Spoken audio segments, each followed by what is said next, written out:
Hey, welcome back to my channel. I'm Ivana. I'm a librarian and a library student, and today I'm going to share with you some books that I read in January. I was actually looking through my reading journal to see if I could notice any themes in my reading. I don't typically read with a theme in mind, and I realized that roughly half of the 8 books that I read this month had to do with monsters of some sort, and the other half were memoirs. I felt like that would be an apt theme for this video. I also have a book that doesn't quite fit those themes, but it definitely was a 5-star read. I will share that after I share the monsters and memoirs. And in addition to that, speaking of monsters, I'm going to Frankenstein another video onto this one, and you're gonna get to hear some honorable mentions, books that didn't quite make it into my favorites video, which I released over a month ago. I felt like with those books, I didn't quite know if they were favorites or if it was just that I had recently read them and really enjoyed them. So I'm going to add them on to the end of this video. I'll also be sharing some little joys in the end as I normally do, and that's going to be comprised of things that I've consumed that have brought me joy. So let's jump into it. So we're going to alternate between monsters and memoirs. First up, we have MONSTRILIO by Gerardo, Sámano, Córdova, and this book is everything. This has been popping up on everybody's favorites list of 2024. I remember the first person I saw who loved it was Andrea Beatriz Arango. I also saw that Mari loved it and that Kat from Lit with Kat liked it. The straw that broke the camel's back was Caro on Bookstagram. I saw her post and I was like, I only want to read good books this year. It was the start of the year, and I told her, I was like, I'm gonna go to the bookstore, I'm gonna go to the indie bookstore, I'm gonna pay for it full price, and I'm gonna read it. And that is exactly what I did, and I'm so glad that I did. This book follows a woman named Magos and her husband Joseph. They have a son named Santiago, and Santiago has a disease of the lungs. They were underdeveloped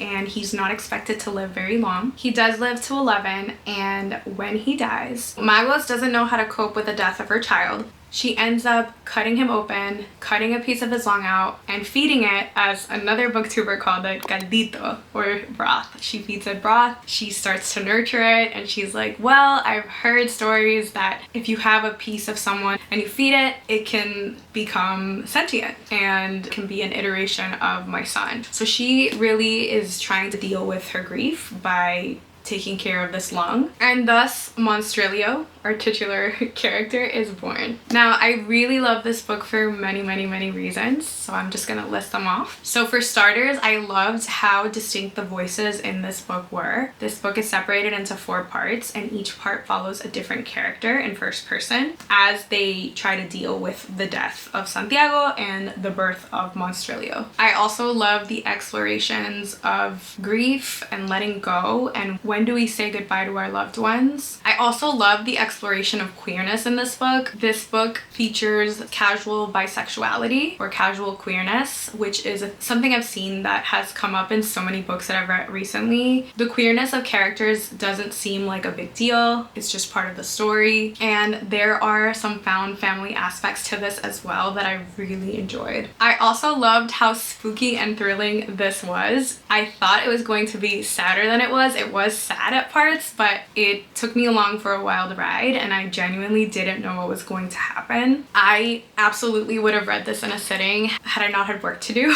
but I'm really glad I took my time with it because it's just so good. I also absolutely adored the atmosphere. This book takes place in 4 different settings, including Mexico City, the woods somewhere in New England perhaps, or maybe in upstate New York City, and Berlin. So that added to the atmospheric nature of the book, but it just felt so real, and I felt like I was transported to those places. One thing to note about this book, and one thing that I found interesting about it, was that even though this was a horror book, the ending surprised me, and it didn't feel like the endings of so many other horror stories that I've read, which was a good thing. It's kind of like healing horror, and it was just brilliant, and I cannot wait to see what else this author writes because it was just chef's kiss. So we just went over a monster, now we're gonna go over a memoir.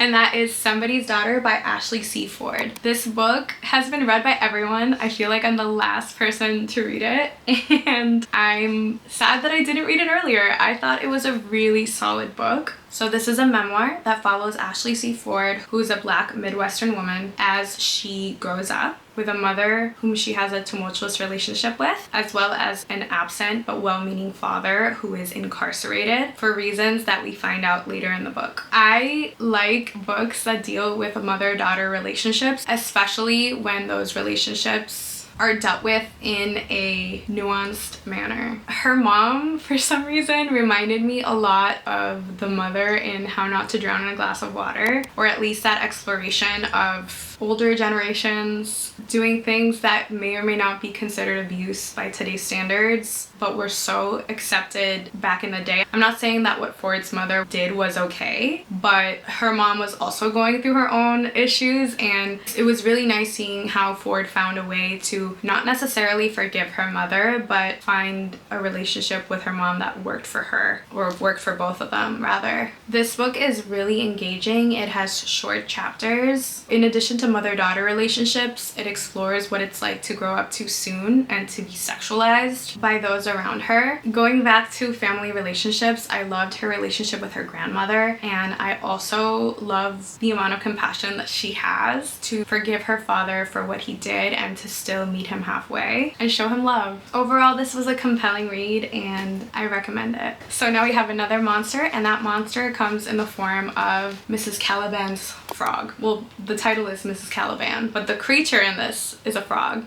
or a frog man. This book was written by Rachel Ingalls in the year 1983. So I like to read seasonally, and in the winter I really enjoy reading fantasy, but I didn't want to make all my fantasy like contemporary fantasy. I wanted to do a mix of like backlist and literary fantasy. So this is my backlist literary fantasy. Hopping on here to clarify that this is actually magical realism. This follows a housewife named Dorothy who's just stuck in a bland marriage with a husband who may or may not be a philanderer, and she spends her days cooking and in the kitchen listening to the radio, and one day she hears an announcement from the Institute for Oceanographic, I cannot say that word, Oceanographic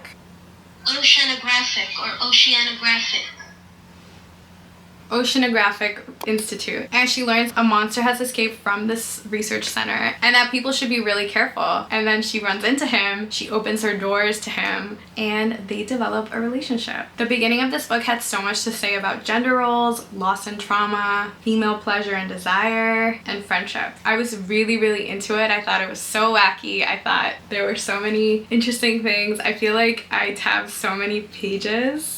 I absolutely adored these interactions with her monster, Larry, and they just had like really insightful moments. I don't want to get too deep into what those moments were because this is a short book and I don't want to give much away, but Larry and Dorothy find out that they have a lot in common. Again, I say this almost every video, but you should absolutely check the trigger warnings for all of these books. So there are some sad elements. At the end of the book, things go totally wild. And honestly, I wasn't sure what the point of the book was at the end. It kind of lost me. I felt like it was going somewhere. And then I was like, what?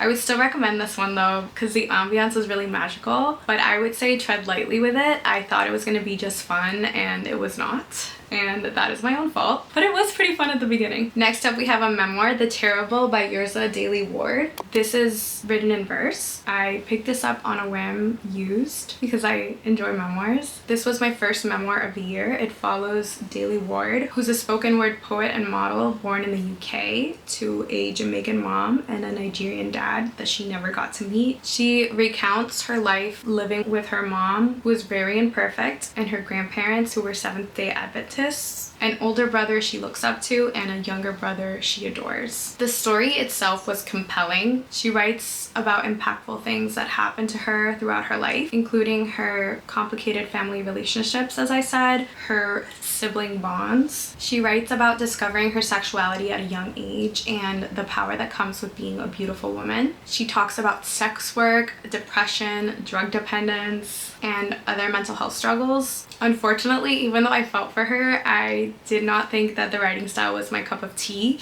There were a couple of beautiful sentences here and there, but for the most part, I don't understand why this was written in verse. She definitely has an interesting story, and it's important to speak your truth. So onwards with monsters. This is Mouth by Puloma Ghosh.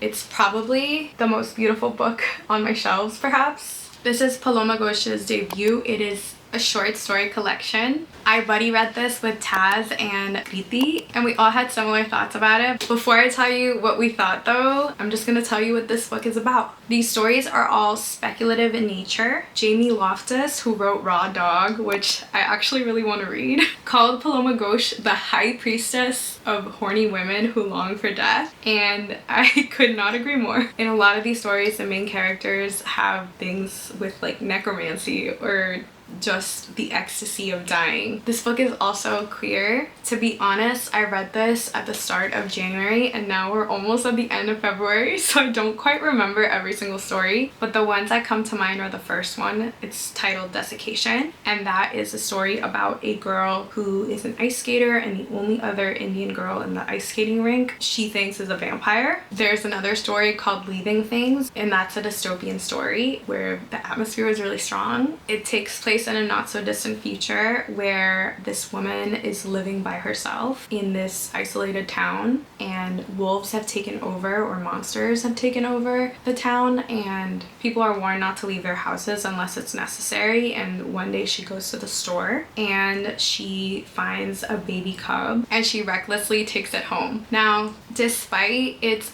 beautiful cover and interesting story ideas, this book felt really underdeveloped. A lot of these stories felt like drafts or proposals for larger works. I think it's really difficult maybe to write speculative short stories. Something about the stories didn't fully work. It felt like she needed an editor or to make one of these short stories into a full novella or even novel. I would absolutely read a novel or novella by the author, so hopefully that's something that she's cooking up. I'm not giving up on her. I did think a lot of the writing was poetic and I did dig her writing style. I just felt like the arc of her stories just didn't fully do it for me or for my fellow buddy readers. But that is Mouth by Puloma Ghosh. So my next memoir, my final memoir of the month, is The Incredible Shrinking Woman by Athena Dixon. I'm showing you a picture because I accidentally left it at work. This isn't technically a memoir, it's an essay collection that is memoir-esque, and I bought it a long time ago because of Yrsa from Bookstagram. She really loved it and I put off reading it for the longest time because the title of the first essay is A Goddess Fries Plátanos, and that just like cringed me out.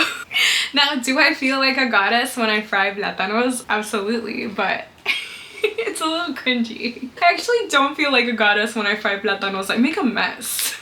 But in any case, this book really has an indie feel to it. It is published by Split Lip Press, if I'm not mistaken, and this book gave me Funeral for Flaca vibes. I really liked that indie published memoir, and if you happen to have read The Incredible Shrinking Woman, I really recommend Funeral for Flaca, but I digress. This book follows Athena Dixon, who is a Black Midwestern woman, as she navigates difficult moments in her life. A lot of these moments have to do with men, and she also writes about taking up space as a fat Black woman. She has this essay about sitting next to a fat white woman on a plane and how the way that the white woman acts is so different than how she would act because she has so much privilege. She writes a lot about desire, her divorce, loving her dad so much. I think it's so sweet. Like, a lot of her essays are really sweet, and honestly this was a really compulsively readable book. The essays are really short. I read it before bedtime and they went by so quickly, and I just felt like I could read so much more from her. Overall, this was a really solid collection. I think that at times the essays got a little repetitive, so I would have maybe ordered them differently or edited some of the stuff out so that she wouldn't talk about some of the same experiences within multiple essays. But other than that, it was really enjoyable and I do recommend it, and I honestly cannot wait to read The Loneliness Files, also by her, which Temi recently read and really enjoyed. So I plan on checking that out from the library sometime soon. So our last book about monsters is Alex E. Harrow's Starling House. I impulsively bought this book with sprayed edges. It's deliciously floppy and big, and it also has illustrations. I got this because because we were at Love Struck Books. It was our first time there. I went with Taz and I wanted to read a romance book. This was actually my first read of 2025. It's eerie, it's atmospheric. My house is really old and it was really windy when I was reading this, so everything was creaking and the vibes were just there. So this book follows a woman named Opal. She is really struggling to make ends meet. She has a brother who is a teenager that she's providing for. She lost her mom in a devastating accident that we don't really know much about until later in the book, and she herself almost lost her life in this accident as well. And around the same time that she had the accident, she starts having these weird dreams about Starling House, a house in Eden, Kentucky, where she's from. It's a mysterious old house that has had many owners who have mostly stayed to themselves, and it's just a very mysterious old house. And she just feels really, really drawn to it because she keeps dreaming about it. It also doesn't help that one of the Starlings wrote a children's book that Opal was really fond of growing up. And one day, Opal is walking home from her cleaning job and she just goes to the gates of the Starling house and meets Arthur Starling, who is our male main character. He's very reclusive and he's like, no, please go away. And for some reason, she comes back again. This is all in the synopsis. Eventually, Arthur offers her a job cleaning the house and she takes it because it's for a lot of money, and then shit hits the fan. So what did I like about the book? One, I loved how creepy it was. The house was cobwebby, there was mist, it just felt dusty and creaky, and I just felt like I was in the house. I like Gothic books. I like books about creepy old houses. I also loved the concept of family and found family in this one. It was just really lovely seeing people give a damn about each other and people considering themselves family when they don't necessarily share a last name. I also love the exploration of monsters in all its forms, like actual monsters, but then people who are monsters, like greedy oil barons, the monsters that keep you up at night because of your trauma, and how you can fight back against these monsters and confront them and hopefully come out winning. Even though I'm describing this book in such a positive light, it was really just alright for me. I'm glad that I read it. I had a good time reading it, but I just didn't buy the romance, and I bought it for the romance. Opal keeps describing Arthur as ugly, and I'm just like, is this a new thing in contemporary Gothic romances? Like, what is going on? The same thing happened in Mexican Gothic. Like, I don't understand. Like, why do you keep saying that he's ugly? I just didn't buy the romance. I just didn't know why they liked each other and why they cared for each other. I know I'm all over the place right now, but something else that I liked about this book were the shifts in perspectives. Usually Opal told the story in first person, but sometimes some chapters started with a story about what happened in the past and it was told in third person. Arthur also had parts that were in third person, and that just worked really well for me. I feel like otherwise it would have been a monotonous story. But yeah, that's Starling House. Okay, so we're done with the monsters and the memoirs, but now I'm gonna add a 5-star read and then some other favorites that were honorable mentions that I never actually published here on YouTube. So the last book that I read in January was Foster by Claire Keegan. This is a tiny book that is under 80 pages, and I listened to it on audio while I was cleaning one day because I wanted something to warm my heart.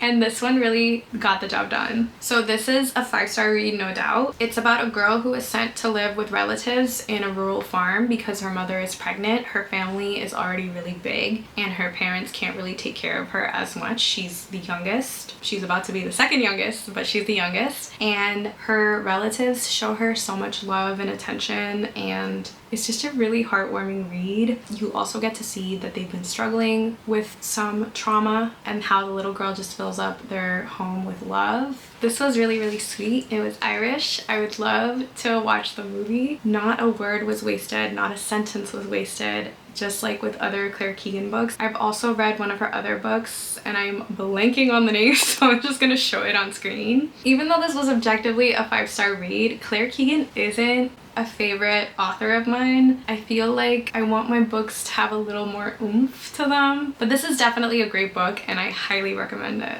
So now I'm gonna show you some older footage of books that I really loved that I read in 2024 that I did not have a chance to review. And then after that, you're gonna hear about some little joys. The first honorable mention book that truly felt like candy was the Rebel Blue Ranch series by Lila Sage. I read these over Thanksgiving break. I was feeling really stressed out and I just wanted something that was going to soothe me, and these books did not disappoint. I read 3 books in the series and I believe 1 is coming out this year. I love these books. They are tender, they're sweet. Every book follows a different person in the Ryder family. The first book follows the daughter in the family, Emmy Ryder, and she is a professional barrel rider, which I didn't know what that was. I had to look it up. She comes back to Wyoming after suffering a bad injury and she's afraid of getting back on horses, and her brother's best friend, it's a forbidden romance, helps her get back on that horse in more ways than one.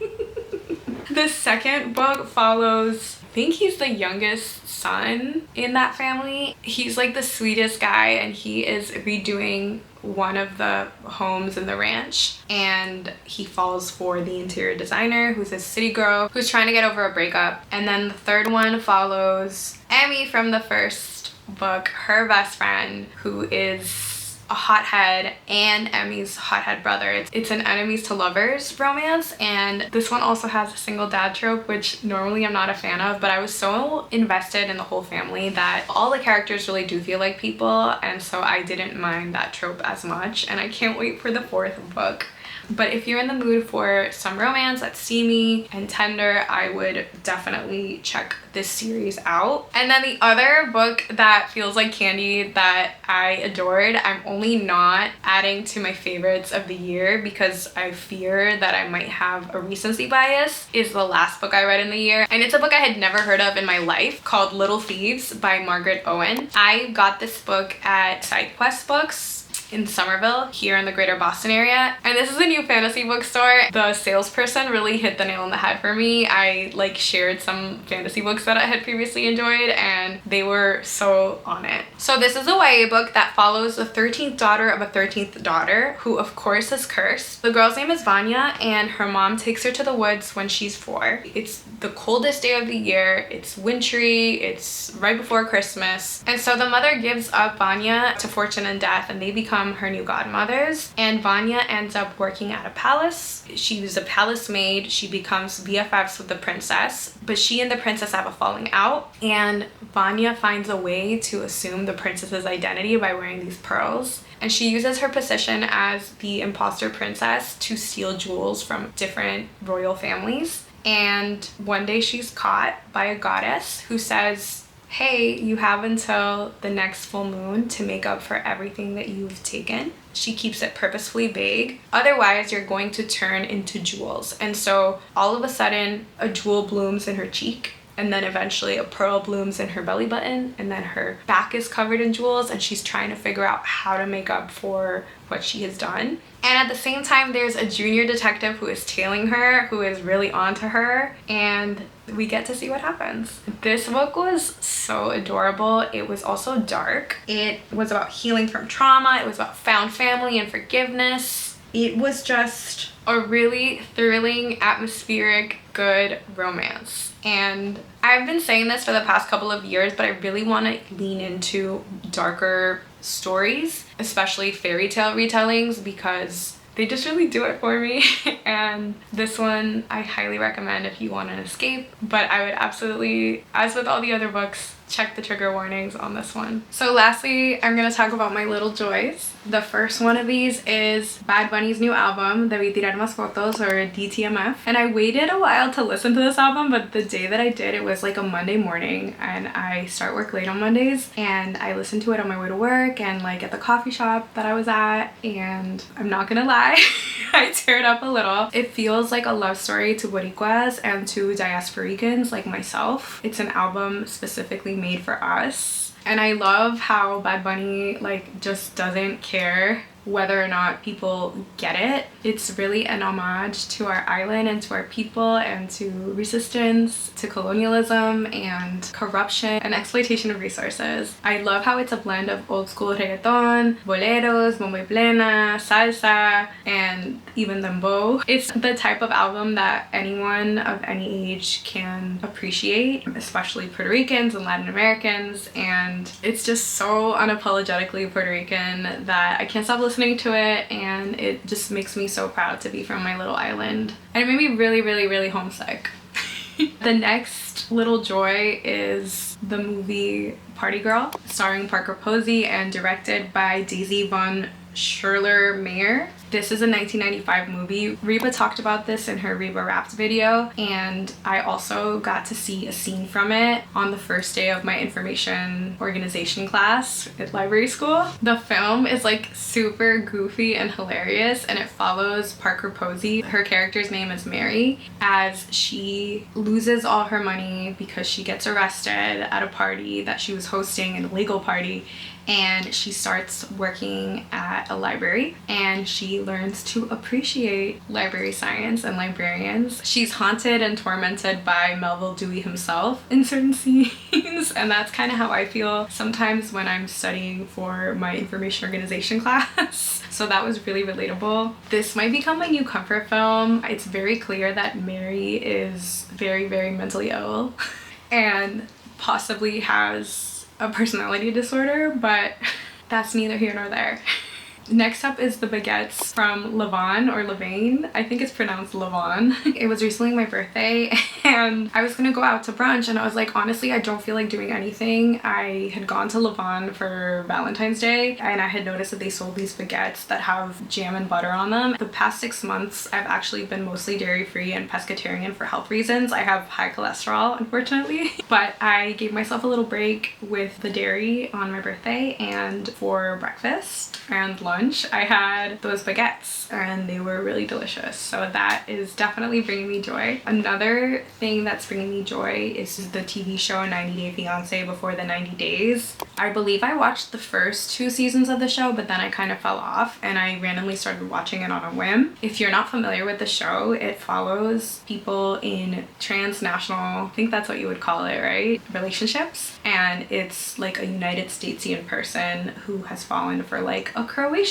person or someone in the Philippines. And Before the 90 Days is actually a spin-off of 90 Day Fiancé, because 90 Day Fiancé follows couples who have gotten the K1 visa, where you can actually fly out your fiance from their country and you have 90 days to get married. But this is, since this is before the visa, a lot, or actually maybe all of the couples are not engaged yet, and so they've met online, a lot of them, and they just go to their significant other's country to get to know them better. The show is so freaking trashy, but it's the pinnacle of reality TV. It's just so freaking good, and the cultural differences that you find, and they actually also found like such a variety of people. Like, we have a man in a wheelchair going to Brazil. We also have a trans woman and an American dude who's fallen for her, and we also have a man with autism going to Ghana. So the dynamics are interesting. Most of the relationships are doomed, unfortunately, but it's still so interesting and it just brings me joy to watch this train wreck of a show. Honestly, justice for Faith and Vanya. I felt so bad for them. If you're watching that show, let me know who your favorite couple is downstairs. And lastly, another little joy is being able to take classes on campus. As I mentioned in my intro, I am a library student. In addition to being a librarian, I'm still working on getting my certification, and I'm taking my information organization class in person this semester. The class ends almost at 9 o'clock, and even though it ends so late, I still love being able to go to that class in person because it's very sciencey and I need support. And just the feeling of being in the library and being in such an academic place brings me back to when I was in college not so long ago, or maybe quite a long time ago. It's just been really fun, and just getting to talk to other librarians. Everybody in my library classes is so nerdy. I love it. I actually recorded a week in my life vlog for being a librarian and a library student, and hopefully that will see the light of day. But just being a student in general, I really enjoy it. I feel like no matter how old you are, you're never done learning. I'm so excited that I was given this opportunity. So yeah, there you have it. Those are the books I read in January and then some. Let me know what you have read recently. If there's any books you recommend based on the books that I read, just let me know how you're doing downstairs. I hope this winter is treating you well. The weather here is awful. I'm hoping for warmer days ahead. Sending you lots and lots of love. Bye.